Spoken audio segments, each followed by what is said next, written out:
Olá, pessoas! Primeiramente, bom dia, boa tarde, boa noite. Antes de mais nada, é preciso dizer aos senhores que é um prazer inenarrável estar aqui na presença de todos. Eu me chamo Gabriela Secom, e vou ministrar para vocês algumas aulas a respeito de redação. Bom, pessoal, é o seguinte. Para essa primeira aula, o tema que a gente vai desenvolver, que nós vamos estudar, é sobre a desmistificação da redação. Como assim? Primeiro que redação é uma daquelas disciplinas que é tratada como bicho papão por grande parte dos estudantes. Mas na verdade não é. Se você dominar um pouco de técnica e conhecer as estruturas necessárias para produzir uma boa redação, a gente consegue escrever muito bem. Então o primeiro passo que a gente precisa para começar a desmistificar esse medo de redação, esses preconceitos existentes em relação a essa área, é primeiro pensar na importância dela. Bom, quando a gente fala de redação, a redação no ensino médio como um todo, ela é desenvolvida de diferentes formas para que você seja capaz de sintetizar uma ideia, de interpretar uma charge, de desenvolver um pensamento crítico, de convencer alguém, enfim, são várias as modalidades de uma redação.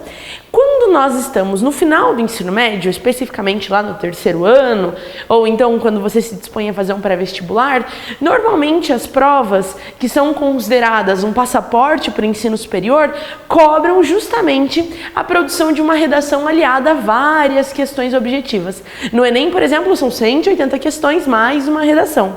A redação é a parte discursiva que permite você mostrar qual é o seu propósito, a que você veio, o que forma você compreende o mundo e lê todas as coisas que te cercam para um corretor. Então, a importância da redação, ela é praticamente inquestionável. Na verdade, ela é inquestionável, uma vez que é a parte discursiva de uma prova avaliativa que permite com que você mostre quais são suas ideias, quais são os seus objetivos, o que você pensa a respeito de determinado tema. Então, considerando que redação pode ser considerado um passaporte, pode ser visto como um passaporte para o ingresso no ensino superior, por exemplo, além de, claro, te capacitar como cidadão crítico, reflexivo, que consegue se comunicar e consegue comunicar seus pensamentos, ela é uma das ações que nos fazem cidadãos do mundo, cidadãos pensantes do mundo.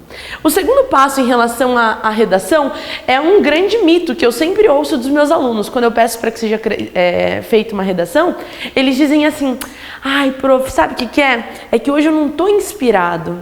Olha só, isso é um grande erro. Redação, e a redação que a gente está pensando aqui, em formato de vestibulares e provas e concursos, ela não exige de você inspiração. Inspiração é 0,001% do teu processo de trabalho. Redação, pessoal, é a junção de 3 principais elementos. É a junção da técnica, da estrutura e do teu conhecimento. Então, a inspiração, na verdade, se resume a esses 3 elementos que são bem práticos, né? Você vai trabalhar com a técnica desenvolvida, porque, óbvio, a gente não pode escrever como um fluxo de pensamento, a não ser que seja uma escrita literária. E aqui, por favor, deixem bem claro essa diferença, tá? Eu tô falando de redação técnica, eu tô falando de propostas escritas em provas e concursos e vestibulares. Claro que existem outras formas de escrita, como a escrita criativa, a escrita afetiva, que essas sim contam também com a tua astúcia e com a tua criatividade. Mas para esse propósito que a gente está trabalhando e que a gente vai estudar, é importantíssimo entender a importância, quão fundamental é a técnica aliada à estrutura do teu texto juntamente ao teu conhecimento de mundo. Tá? O meu papel como professora de redação é capacitá-los para utilizar todas as estruturas possíveis. O conhecimento de mundo é lendo aí muito, assistindo séries, jornais, ouvindo podcasts, assistindo as nossas aulas de humanidades, de biológicas, enfim. Isso vai fazer com que vocês desenvolvam um repertório cultural suficiente que, aliado às nossas técnicas, saia uma redação nota 1000. Bom, então, inspiração, esse papo de inspiração para fazer redação não vale, tá? Vamos aí pensar, vamos nos instrumentalizar em relação à produção de uma redação. Falando em redação, falando em técnica, uma das técnicas que acaba sendo até meio que abandonada por grande parte dos alunos, seja por preguiça ou até falta de conhecimento, é a necessidade de um projeto, pessoal. A gente tem que partir de um pressuposto que redação, ela não é uma coisa natural. Ela não é natural. Já viram criança que já sabe ler e escrever antes de ir para a escola? Raríssimos os casos. É muito comum criança que sabe falar e já antes mesmo de ingressar no colégio. Isso é normal, porque a fala é uma coisa natural. Agora a escrita não. E aí que tá o perigo. As pessoas costumam naturalizar a escrita. Mas bem, pense comigo, se fosse natural, por que nós, aos 18, 20, 30, 40, 50 anos, teríamos que ter aula de redação ainda? Não faria o menor sentido. Assim como a gente não tem, por exemplo, aula para aprender a falar, porque a fala é de fato uma coisa inerente ao ser humano, a escrita não. E se a escrita não é natural, nós precisamos nos munir de formas, de possibilidades que consigamos desenvolver um texto bom e de qualidade que seja entendido pelas outras pessoas, pelos nossos interlocutores. Por isso que é importantíssimo, antes de fazer qualquer redação, e eu digo qualquer redação, você desenvolver um projeto para o teu texto. Vocês já viram um prédio de 50 andares ser construído sem projeto nenhum? Se foi, deve ter desabado rapidamente, porque você precisa analisar solo, material, enfim, uma série de coisas para que você viabilize esse projeto. A mesma coisa a redação. Então, a partir de agora, a gente vai precisar sempre, antes de escrever, desenvolver uma coisa chamada escopo. Escopo ou estruturação. Fica tranquilo que eu vou fazer isso com vocês. A gente vai simular uma estruturação de redação para que fique mais fácil de vocês entenderem isso. Então, a partir de hoje, não existe mais pegar a folha de redação e começar a psicografar enlouquecidamente. A gente vai desenvolver um projeto antes, vai desenvolver o que nós falaremos, o que nós desenvolveremos para daí fazer a nossa redação, o nosso rascunho. Bom, não adianta só pensar nas nossas técnicas, etc., e não levar em consideração a coisa que eu diria que é a mais importante em qualquer questão, e aqui eu abro para todas as áreas, e não só para a redação, que é a parte do enunciado.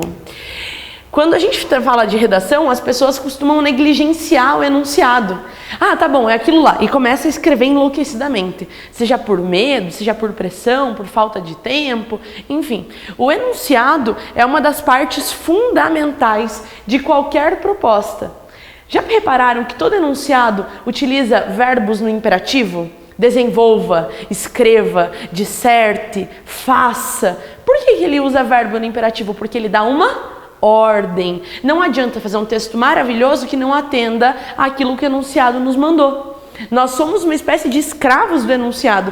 E esse termo é bem pesado, mas eu acho bem coerente para esse momento. Porque é justamente isso. Eu tenho que entregar ao meu corretor aquilo que o enunciado pediu. Ah, mas eu posso acrescentar uma ideia que não foi mencionada ou não foi pedida no meu enunciado? Bom, se você fizer isso, o que vai acontecer? Você não está atendendo aos parâmetros avaliativos. E aí a chance de você perder nota é muito grande. Então presta atenção sempre aos enunciados. Não esquece que, por sinal, eles são escritos com verbos imperativos.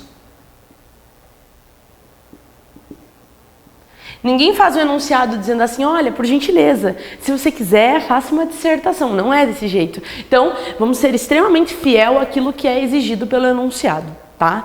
Importantíssimo. Uma dica, uma estratégia legal é sempre quando vocês pegarem uma redação para fazer, no enunciado grifa os verbos, grifa quais são as orientações dadas e aí você não perde de vista aquilo que precisa ser desenvolvido, porque a chance de divagar, de fugir de tema ou até de gênero é muito grande, uma vez que o texto, e aqui eu retomo o ponto número 3, ele não é natural. Ele é um artifício, ele é um recurso desenvolvido pelo ser humano para facilitar a comunicação, mas ele não é inerente. Então a gente precisa desenvolvê-lo com muita atenção e cautela. Atenção ao enunciado também.